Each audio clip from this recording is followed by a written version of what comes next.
morning, students. So today we are going to continue with the same chapter of civics. Yesterday we have studied about the diversity, that how people are diverse, like how they are different from each other. So today we are going to continue with the same. Now I am going to start read. Not only do people have different clothing and eating habits, but even the kind of work they do are different. In cities, it is often easy to forget how closely people's lives are tied to their physical surroundings. This is because in the city, people seldom grow their own vegetables and grains. Instead, they depend on the market to buy all the food and other goods they need. हम cities में देखते हैं कि लोगों की life और even clothing habits, eating habits अलग होती हैं, और उनका जो फिज़िकल सराउंडिंग है, आसपास उसका सराउंडिंग, वो भी अलग होता है। क्यों? क्योंकि वहाँ पे ये जो सिटी के पीपल होते हैं, ये लोग खुद की वेजिटेबल्स ग्रो नहीं करते। ये लोग मार्केट पे डिपेंड होते हैं कि वहाँ से ये लोग मार्केट से ईटिंग वाली चीज़ें खरीदते हैं। They buy it, vegetables and fruits they buy from the market, and then they eat it. Let us try to understand what we mean when we say that historical and geographical factors influence the diversity of a region.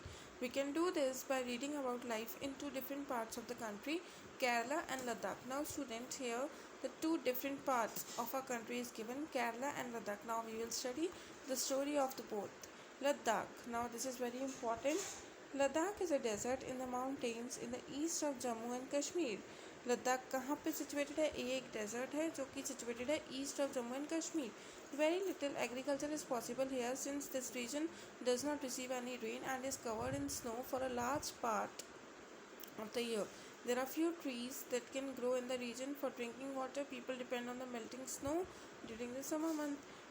यहाँ पे हम agriculture नहीं कर सकते क्योंकि desert area है, तो यहाँ पे एग्रीकल्चर पॉसिबल नहीं है. और ये जो रीज़न है, ये मोस्टली स्नो से कवर्ड रहता है. यहाँ पे कुछ ही ट्रीज़ होते हैं जो ग्रो करते हैं, एंड अगर पानी पीना है लोगों को, तो ये लोग क्या करते हैं, ये डिपेंड करते हैं स्नो के ऊपर कि जैसे जैसे स्नो पिघलेगी, मेल्ट होगी, तभी ये लोग पानी पियेंगे समर के मंथ में.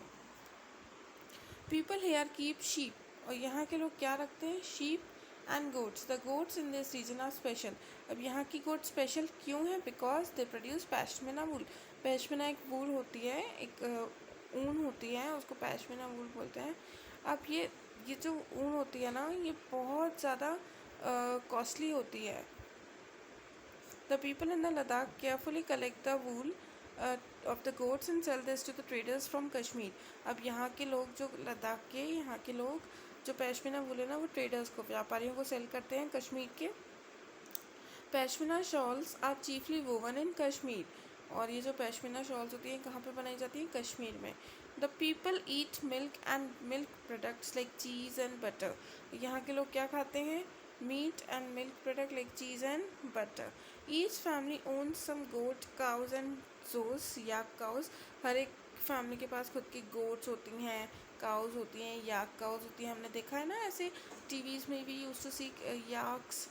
Being a desert did not mean that Ladakh did not attract its share of traders. It was considered as a good trade route as it had many passes through which caravans traveled to what is today called Tibet. These caravans carried textile and spices, raw silk and carpets. क्योंकि लद्दाख एक desert है, तो हम ऐसे नहीं मानेंगे कि हमारे काम का नहीं है. नहीं, लद्दाख हमारे बहुत काम का है, क्योंकि यहाँ से व्यापारी पास आउट होकर तिब्बत में जाते हैं, और वो अपने साथ क्या लेके जाते हैं? टेक्सटाइल्स, कपड़े, स्पाइसेस, मिर्च मसाले and raw silk and carpets. ये जो ट्रैवलर्स होते हैं ना, ये लद्दाख से पास होके जाते हैं तिब्बत में. Turn your pages. Buddhism reach Tibet by Ladakh. Buddhism जो है, बुद्धिज़्म एक रिलीजन है, ये कैसे आया तिब्बत में? लद्दाख की वजह से आया. Ladakh is also called a little Tibet. Ladakh को हम लिटिल तिब्बत भी बोलते हैं. Islam was introduced in this region more than 400 years ago and there is a significant Muslim population here. Ladakh में मोस्टली मुस्लिम पॉपुलेशन है, और यहाँ पे इस्लाम जो है आज से 400 years ago आया था पहले. Ladakh has a rich oral tradition of songs and poems.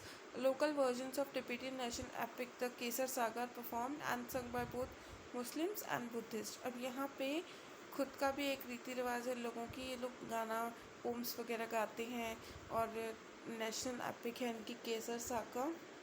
ये कौन परफॉर्म करता है? मुस्लिम और Buddhist. Now we will read about Kerala. अब केरला के बारे में हम स्टडी करेंगे। अभी तक हमने लद्दाख के बारे में देखा, अब हम केरला के बारे में स्टडी करेंगे। Kerala as a state in the south west corner of India. Kerala कहाँ सिचुएटेड है? South west corner of India में। It is important. It is surrounded by sea on the side and hills on the other. मतलब जो केरला है ना, वो surrounded है सी से और हिल्स से, ऐसे। A number of spices like pepper, cloves and cardamoms are grown on the hills. अब बहुत सारे यहाँ पे पेपर, काली मिर्च, क्लोव्स, लौंग, कार्डिमम्स, छोटी इलायची, ये सब ग्रो करते हैं इसके हिल्स पे। It is spices that are made in this region an attractive place for traders. और अब इन स्पाइसेस की वजह से ही जो केरला है वो बहुत ज़्यादा अट्रैक्टिव प्लेस है ट्रेडर्स, व्यापारियों के लिए। Jewish and Arab traders were the first to come here. सबसे पहले केरला में कौन से लोग आए थे? ज्यूइश और अरब लोग आए थे, ट्रेडर्स आए थे। The Apostle of Christ, St. Thomas, is believed to have come here near 2000 years ago and he is credited with bringing Christianity to India. अब ये जो एपोस्टल ऑफ क्राइस्ट है और जो सेंट थॉमस थे, ये आज से 200 ईयर्स अगो केरला में आए थे और इन्हीं वजह से केरला में क्रिश्चियनिटी स्टैब्लिश हुई थी। केरला में जो सब लोग मोस्टली क्रिश्चियंस होते हैं, तो इन्हीं की वजह से केरला में क्रिश्चियनिटी आई थी। Many Arab traders also came and settle down here. बहुत सारे अरब व्यापारी भी यहाँ पे आके सेटल हुए। Ibn Battuta, who travelled here little less than 700 years ago, wrote a travelogue in which he describes the lives of Muslims and says that there were a highly respected community. The Portuguese discovered the sea route to India from Europe when Vasco da Gama landed with his ship here.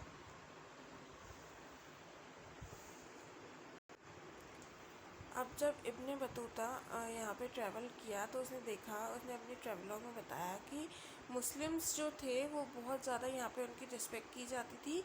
और Vasco da Gama अपनी ship से यहाँ पे आए थे Europe से, तो मतलब एक उन्होंने रास्ता निकाला था इंडिया में आने का यूरोप से।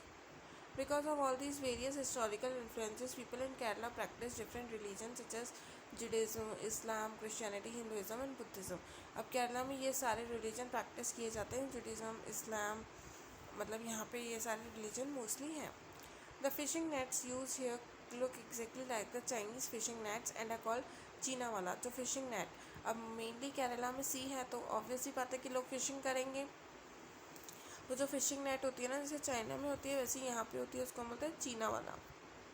Even the utensils used for frying is called the China chati and it is believed that the word चीन could have come from China.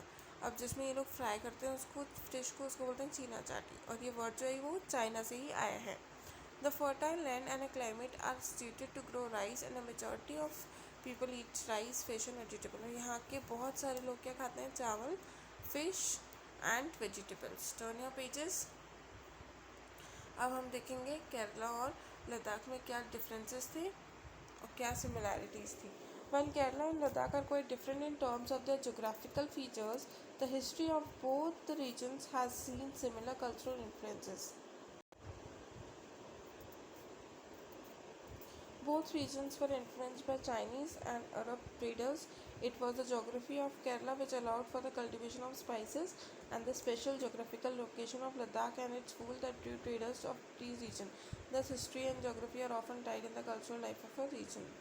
अब क्या है कि दोनों अलग अलग है, दोनों की हिस्ट्री भी अलग है, लेकिन उनका कल्चरल जो ट्रेडिशन है वो मोस्टली सेम है।